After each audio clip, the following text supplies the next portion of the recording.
विद्यार्थियों नमस्कार, मैं रमन कुमार आज आपको लेकर आया हूँ कक्षा 12वीं का इतिहास का अध्याय 13। तो अध्याय 13 में है महात्मा गांधी और राष्ट्रीय आंदोलन। यह अध्याय 13 का नाम है। इसमें से 4 और 2 अंक के प्रश्न उत्तर एमपी बोर्ड में पूछे जाते हैं।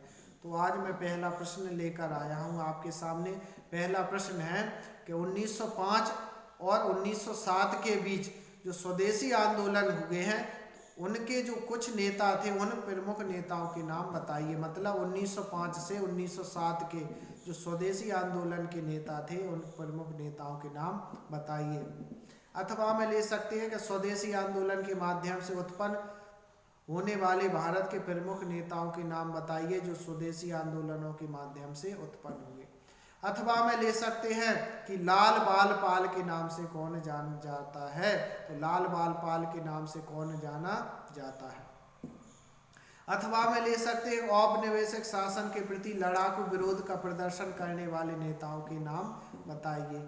तो नेताओं के नाम बताना है, स्वदेशी आंदोलन के नेताओं के नाम बताना है, या स्वदेशी आंदोलन के माध्यम से जन्मे नेताओं के नाम बताना है, या लाल बाल पाल के नाम से कौन जाना जाता है, या अंग्रेजों शासन के प्रति आक्रोश या लड़ाकू विरोध का समर्थन करने वाले नेताओं के नाम बताइए, या गरम दल के नेताओं के नाम बताइए।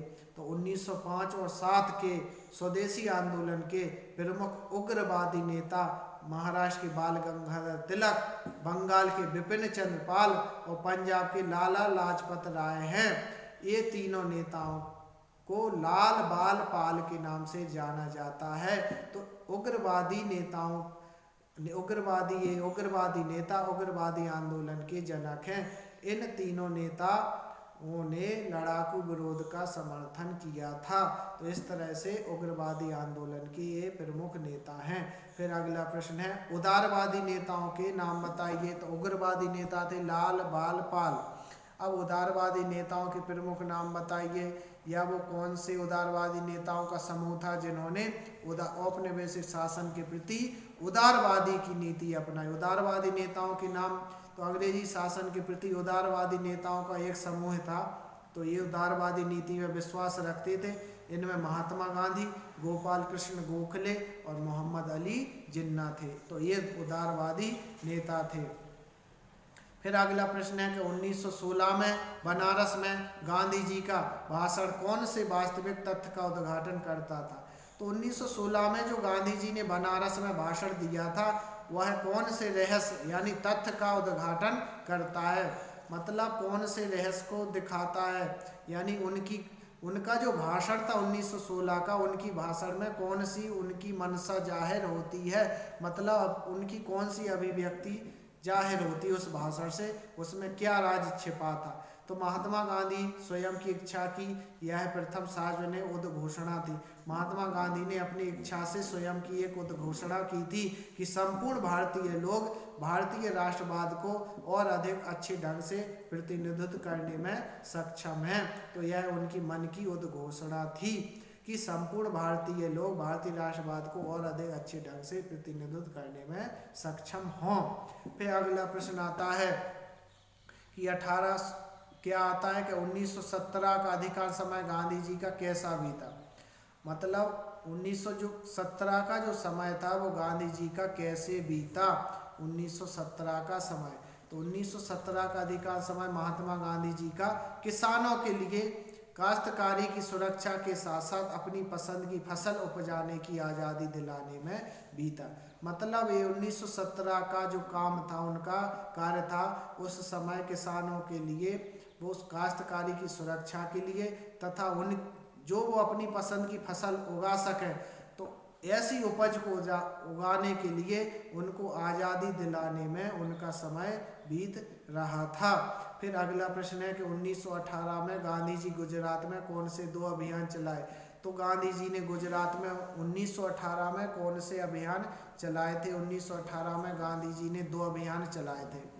तो पहला अभियान चलाया तो उन्होंने कौन सा चलाया। तो सबसे पहला अभियान था अहमदाबाद के एक श्रम विवाद में हस्तक्षेप करके कपड़े की मिलों में काम करने वालों के लिए काम करने की बेहतर स्थिति की मांग की।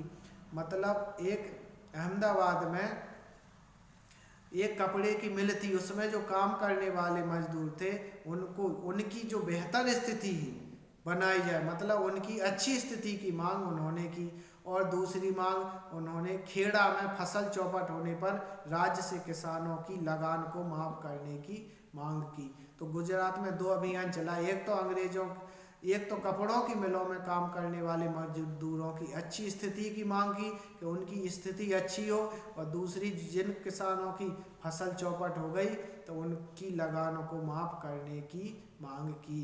फिर अगला प्रश्न आता है, सर सिडनी रॉलेट की अध्यक्षता वाली समिति ने कौन से कठोर उपायों की जारी की, मतलब सर सिडनी रॉलेट ने कौन सी कठोर उपाय लगाए, मतलब उसके कौन कौन से कठोर कानून थे। तो मतलब 1914 से 1918 के युद्ध के दौरान अंग्रेजों ने प्रेस पर प्रतिबंध लगा दिया, प्रेस मतलब मीडिया पर रोक लगा दी, और बिना जांच के ही जेल में डाल देने की अनुमति थी, तो बिना जांच के कारावास की अनुमति दे दी थी। ये सर सिडनी रॉलेट की अध्यक्षता वाली समिति ने ऐसे कठोर उपायों को जारी किया। फिर अगला प्रश्न है कि रॉलेट एक्ट के खिलाफ महात्मा गांधी जी ने किस प्रकार अपना अभियान चलाया। तो रॉलेट एक्ट के खिलाफ महात्मा गांधी जी ने किस प्रकार विरोध किया, किस प्रकार विरोध का कार्य किया। और अगला अथवा में ले सकते हैं कि रॉलेट एक्ट के विरोध में आंदोलन के दौरान क्या कार्य किए गए, यानी रॉलेट एक्ट के विरोध में किस प्रकार का विरोध किया गया, किस प्रकार आंदोलन चलाया गया, या जलियांवाला बाग हत्याकांड के बारे में बताइए, या गांधी जी एक सच्चे राष्ट्र नेता कब बन गए। तो इस प्रकार के प्रश्न इस उत्तर में बन सकते हैं। तो जलियांवाला हत्याकांड है, या गांधी जी एक सच्चे राष्ट्र नेता कब बन गए, या रॉलेट एक्ट के विरोध में किस प्रकार का अभियान चला गया, क्या कार्य किए। तो रॉलेट उत्तर आता है कि रॉलेट एक्ट के खिलाफ गांधी जी ने देश भर में एक आंदोलन चलाया। उत्तर और पश्चिम भारत में बंद का समर्थन में स्कूलों और दुकानों को बंद किया गया। पंजाब में इसका कड़ा विरोध हुआ, तो पंजाब जाते समय गांधी जी को बंदी बना लिया और अनेक कांग्रेसी नेताओं को गिरफ्तार कर लिया। तो अप्रैल 1919 में अमृतसर में एक अंग्रेज अधिकारी ने एक राष्ट्रवादी सभा पर गोली चलाने का आदेश दे दिया, जिसमें 400 से अधिक लोग मारे गए।